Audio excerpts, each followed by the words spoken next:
دوسری طرف اگر آپ انڈیا میں دیکھیں تو ہم دیکھتے ہیں کہ اس کا بالکل الٹ ہو رہا ہے، کیونکہ دکاندار سے لے کر ٹیکسی ڈرائیور تک کی یہ کوشش ہوتی ہے کہ جتنا ہو سکے اس فورن ٹورسٹ کو لوٹ لے۔ فیمیلز کے لیے تو تقریباً یہاں سے ہراس ہوئے جانا بالکل ناممکن ہو چکا ہے، پھر چاہے وہ ہولی جیسا تہوار ہی کیوں نہ ہو۔ سیوک سینس کے پبلک کے اندر کیسے بیہیو کرنا ہے، صفائی اور ہائیجین اور پرسنل سپیس کا کیا مطلب ہے، یہ چیزیں ڈھونڈنے پر بھی دیکھنے کو نہیں ملتی، اور وہ بھی ممبئی جیسے بڑے شہر کے اندر۔ فیمیل فورن ٹورسٹ کو زبردستی جگہ جگہ روک کر ہراسمنٹ اور زبردستی کی سیلفی کی ڈیمانڈ کی جاتی ہے، اور ان کو ہراساں کیا جاتا ہے، ان کو ایسے گھیر لیا جاتا ہے جیسے وہ کوئی ایلین مخلوق ہو۔ مشہور پبلک پلیسز پر اور مونومنٹس پر بھی اتنا کچرا ہوتا ہے کہ آپ اس کا اندازہ لگانے کی کوشش کریں کہ ایک فیمیل ٹورسٹ یہ بتا رہی ہے کہ تاج محل کے بالکل قریب میں کتنا بڑا گندا نالا موجود ہے، لیکن یہاں پر لوگ صفائی پر توجہ ہی نہیں دیتے۔ اب دیکھیں دنیا میں اچھے اور برے لوگ ہر جگہ پر موجود ہوتے ہیں، ایسا نہیں ہے کہ پاکستان میں یہ سب کچھ نہیں ہوتا، لیکن کمپیریٹیولی دیکھیں تو پاکستان میں یہ سب کچھ نہ ہونے کے برابر ہے۔ اور اگر کوئی کیس سالوں میں ایک بار رپورٹ بھی ہوتا ہے تو سوشل میڈیا پر ہائی لائٹ کرنے کی وجہ سے اس کو انتہائی سیریس لیا جاتا ہے، کیونکہ یہ ملک کی ریپوٹیشن کا سوال ہے۔ پاکستان میں کیونکہ انٹرنیشنل لیول پر ٹورزم اتنا بڑا بزنس نہیں بنا، کیونکہ ویسٹ کے اندر اس کو ایک دہشت گرد ملک کا لیبل لگا دیا گیا تھا، کیونکہ 9/11 کے بعد پاکستان کے اندر دہشت گردی کی وجہ سے اور انسٹیبلٹی کی وجہ سے ویسٹرن ٹورزم یہاں پر آنا تقریباً ختم ہو چکی تھی۔ پر سچ یہ ہے کہ یہاں پر مہمان کو اب بھی اللہ کا مہمان سمجھنے والی سوچ باقی ہے، خاص طور پر نارتھ کے پٹھان تو بہت ہی مہمان نواز ہیں، اور یہ ان کی عزت کا مسئلہ ہوتا ہے نہ کہ بزنس کا۔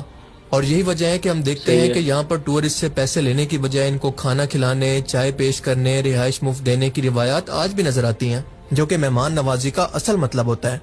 اسی لیے وہی ولاگر جو کہ دلی یا وارانسی کے اندر ہراساں ہو کر پاکستان آتا ہے، وہی لاہور، سکردو یا پشاور کے اندر خود کو محفوظ ترین انسان سمجھتا ہے۔ انڈیا میں پچھلے 30 سے 40 سالوں کے اندر ٹورزم اور بزنس دونوں نے ایک زبردست شکل اختیار کر لی ہے، اور اسی وجہ سے یہاں کے لوگوں کے ذہن کے اندر یہ بیٹھ گیا ہے کہ ہر چیز پیسہ ہے، ہر موقع کمانے کا موقع ہے، لہٰذا وہاں کا عام شہری بھی ٹورسٹ کو ایک چلتی پھرتی ATM سمجھتا ہے جسے جتنا ہو سکے لوٹ لے۔ اور دوسری وجہ یہ ہے کہ انڈیا کے اندر مین سٹریم میڈیا اور فلم انڈسٹری کے اندر زیادہ تر خود پسندی یعنی سیلف اوبسیشن اور ہائپر نیشنلزم کو پروموٹ کیا جاتا ہے، یعنی ہم دنیا کے اندر سب سے اچھے ہیں، سب سے پاورفل ہیں، یا ان شارٹ امریکہ کیا کہتا تھا، کیا ہو تم،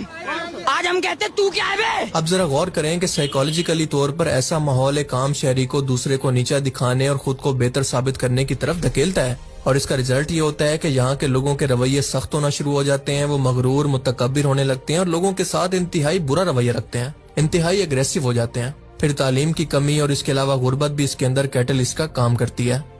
پاکستان میں میڈیا اپنی خامیوں کے ساتھ موجود ہے، لیکن عوامی سطح پر اب بھی مہمان نوازی، عزت، اسلامی بھائی چارے جیسے نظریات ابھی بھی موجود ہیں، اور یہی اخلاقی بنیاد ٹورسٹ کے ساتھ تعلق کے اندر فرق پیدا کرتی ہے۔ اور سب سے بڑا فرق اسلام ان کا مذہب پیدا کرتا ہے، کیونکہ اسلامی تعلیمات کے اندر مہمان نوازی کو ایمان کا حصہ کہا گیا ہے، اور پاکستانی معاشرہ باوجود اپنے مسائل کے ابھی بھی مذہبی اقدار سے کافی حد تک جڑا ہوا ہے، اور یہی اخلاقی بنیاد غیر ملکیوں کے ساتھ خلوص، احترام اور مہمان نوازی کی صورت میں ظاہر ہوتی ہے۔ اب سوال یہ پیدا ہوتا ہے کہ انڈیا کے وہ لوگ جو کہ پڑھے لکھے ہیں، سیوک سینس رکھتے ہیں، وہ اس کو روکنے کے لیے کیا کر سکتے ہیں؟ دیکھیں یہ چیز جہاں کے لوگوں کو خود روکنا پڑے گی گورنمنٹ کے انوالومنٹ کے بغیر، کہ جہاں پر بھی کوئی سکیم ہوتا دیکھیں تو موبائل نکال کر اس کی ویڈیو بنا کر اس کو ریکارڈ کریں اور سوشل میڈیا پر ڈال دیں، ان لوگوں کو ایکسپوز کریں، اس کے بعد پولیس کو رپورٹ کریں، فورن ٹورسٹ کی جتنا ہو سکے عزت کریں اور ان کو یہاں پر محفوظ تصور کروائیں، اپنے آس پاس صفائی رکھیں، سیوک سینس کو فالو کریں، اور اگر ہر شخص اپنے طور پر صفائی کرنا شروع کرے، اس کو ذمہ داری سمجھے، تو اس مسئلے کو حل کرنا اتنا بھی مشکل نہیں ہے، اور اسی چیز کو دیکھ کر ہی لوگ متاثر ہوں گے کہ کم از کم یہ لوگ اس کو ٹھیک کرنے کی کوشش تو کر رہے ہیں۔ یعنی کل ملا کر ہم یہ کہہ سکتے ہیں کہ بھارت کا معاشرہ آج زیادہ تر مادی یا پھر کمرشلائزڈ ہو گیا ہے، جبکہ پاکستان کا معاشرہ اب بھی اخلاقی اور روایتی بنیادوں پر قائم ہے، اور اسی لیے ہم دیکھتے ہیں کہ ایک جگہ پر پیسہ مرکز بن چکا ہے تو دوسری جگہ پر عزت، اور یہی فرق دونوں ملکوں کو ٹورسٹ کے لیے الگ الگ آپشن بنا رہا ہے۔